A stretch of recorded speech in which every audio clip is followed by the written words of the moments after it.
My name is Abdullahi Akili Jugunu. Okay, Abdullahi.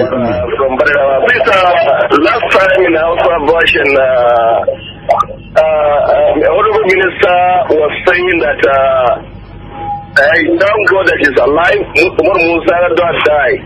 What do you mean by that, please? Can you explain this fully? Let me understand what you mean. Now, regarding the question about Umar Yar'Adua, yes, I'm grateful to God because I'm alive and Umaru is dead.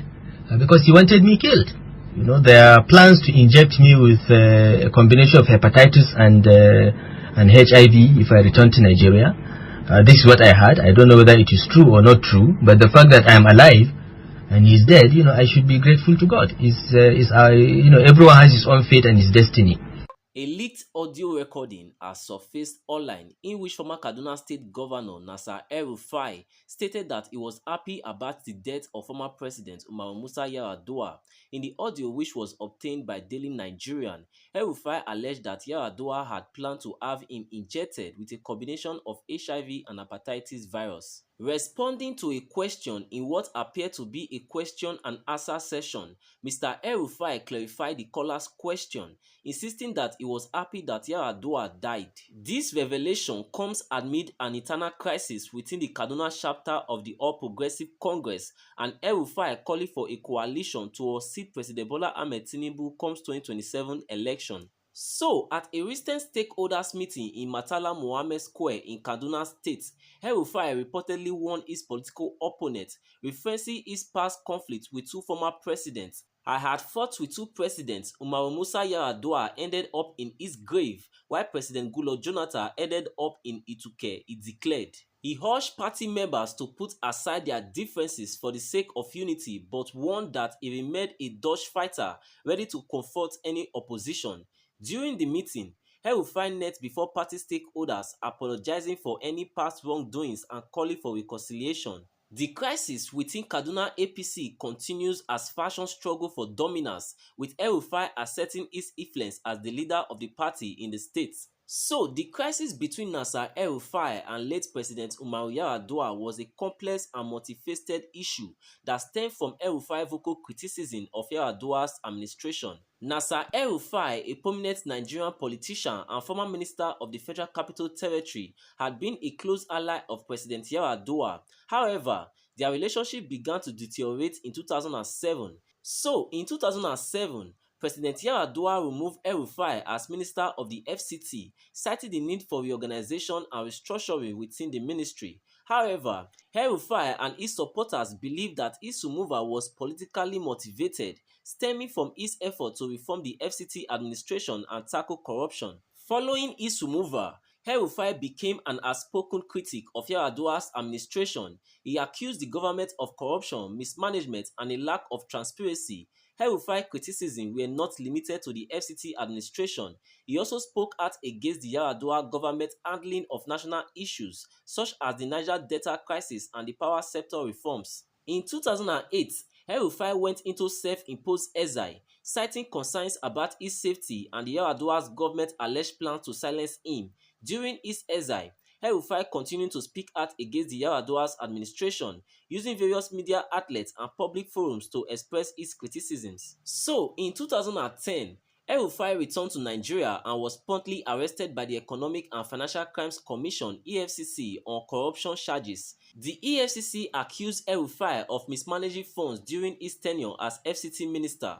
Although El-Rufai claimed the charges were politically motivated, the incident highlights the tense relationship between El-Rufai and Yar'Adua's administration. Interestingly, El-Rufai and Yar'Adua had a personal relationship that predated their political differences. The two had attended Bariwa College together, where Yar'Adua was El-Rufai's house captain. However, their friendship apparently soared over political differences, with El-Rufai becoming increasingly critical of Yar'Adua's administration. The crisis between El-Rufai and Yar'Adua had a significant implications for Nigeria politics. El-Rufai's criticism of the Yar'Adua's administration helped to galvanize opposition to the government, contributing to the emergence of new political forces and alliances. In conclusion, the crisis between Nasir El-Rufai and late President Umar Yar'Adua was a complex and multifaceted issue driven by political differences, personal relationships, and competing interests. Because by then we had built up the excess crude account. We had billions of dollars. We had paid off our debt by 2005. We still had about $5 billion in the excess crude account. So we proposed that that money be used to build more power stations. So 9 new power stations were contracted to be built, 2 in the southwest in Papalanto and Omotosho, and 7 in the Niger Delta, all using gas. You know, Nigeria burns the equivalent of 28,000 megawatts of electricity every day. We burn the gas, which, if harnessed, we can generate 28,000 megawatts of electricity. At least this is correct 5 years ago. I don't know if they have reduced the flaring. So we said, instead of flaring this gas, burning it, why not build this power station? So the contracts were given. GE got the 7 Niger Delta power stations. Sorry, so what's GE? General Electric. General Electric is the largest turbine manufacturer in the world from the US. The Chinese got the 2 others. And these were being done. We had elections, we handed over, Yar'Adua came and said, no, stop. Okay, now, Yar'Adua is dead, so I never got the chance to ask him. But who on earth would stop the construction of power stations in Nigeria based on what reason? There is nothing we need in this country more than power. On whatever terms, at whatever price, I would build power stations and ask questions after the electricity is received by the people.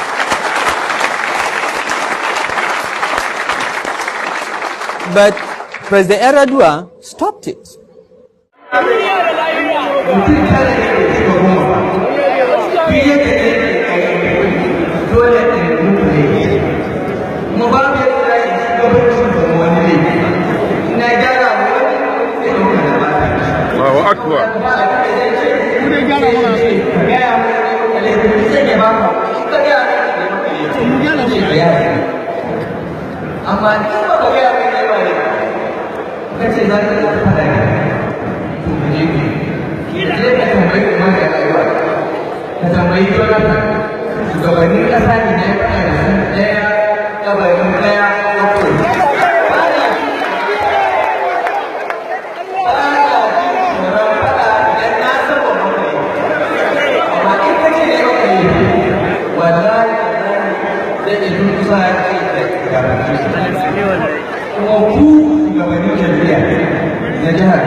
magana a kan da sai in zauna